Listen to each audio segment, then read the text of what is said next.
Glad you're here tonight. We hope to see you again soon. Many thanks. Thank you so much for having me. You bet. Anytime. Rapper Kanye West did something kind of amazing on Twitter today and articulated or appeared to articulate his support for President Trump. One of his tweets read, and he's still tweeting right now, but one read this way: "You don't have to agree with Trump, but the mob cannot make me not love him.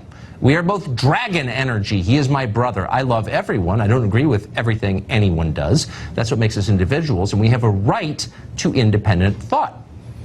Well, the president responded to this by tweeting, "Thank you, Kanye, very cool." After the tweets, West's Twitter following, which was enormous, plunged, I think this is right, by more than 9 million followers. What do we make of all of this? Jason Whitlock is an anchor with Fox Sports 1, and he joins us tonight. So, Jason, I'm not sure I understand exactly what's going on here. It seems maybe Kanye West decided that he's allowed, as a citizen of a free country, to say exactly what he wants to say. What's your read on this? What does this mean? Why did he write this? Well, I think he wrote it because it's what he authentically believes, and I think he's probably trying to inspire African Americans to have a more open mind about politics and to be less demonizing of people we disagree with and understand that we're all flawed. Our president is flawed, but that doesn't mean it's an effective strategy to write that person off or to write that side of politics off. And so I just think Kanye's being true to himself and trying to open African Americans' mind that in all things, competition is good.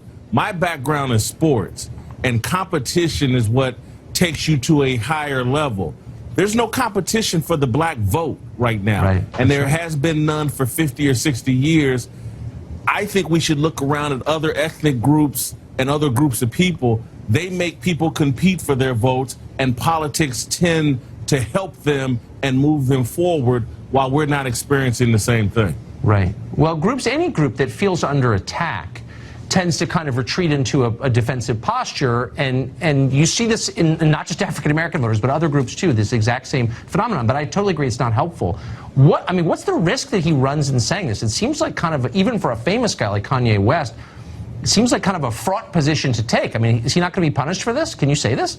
He's certainly going to be punished over social media, and it does not surprise me that he's lost a bunch of Twitter followers or IG followers or social media followers, because much of social media is rigged to support far left-wing thought. And if you stray, particularly as an African American, from the talking points that the left-wing, far left-wing side wants you to, they're going to extract their penalty for you having thoughts that they haven't approved.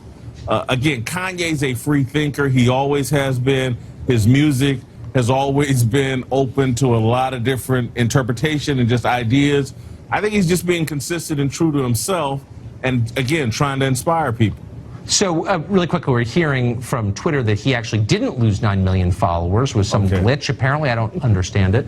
But quickly, you're hearing people say, well, he must have a mental illness. What do you think of that explanation? I think it's ridiculous, and I think it, again, goes to us as African Americans, and social media has so convinced us that liberal means pro-black and conservative means anti-black, that's how we interpret things. Oh my God, Kanye has said things that are conservative or any conservative values. He expressed support for Candace Owens over social media, and we've been trained to anything conservative, that means anti-black.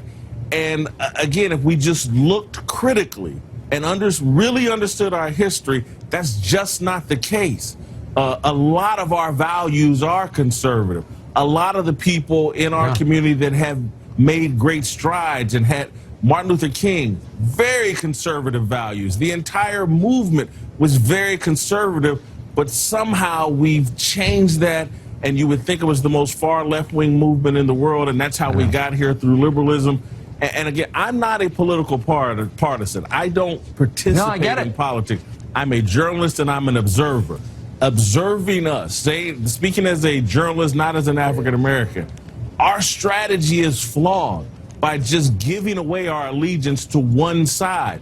And I think Kanye, out of concern for African Americans, is trying to say this is a flawed strategy that is actually making us go backwards rather than forward.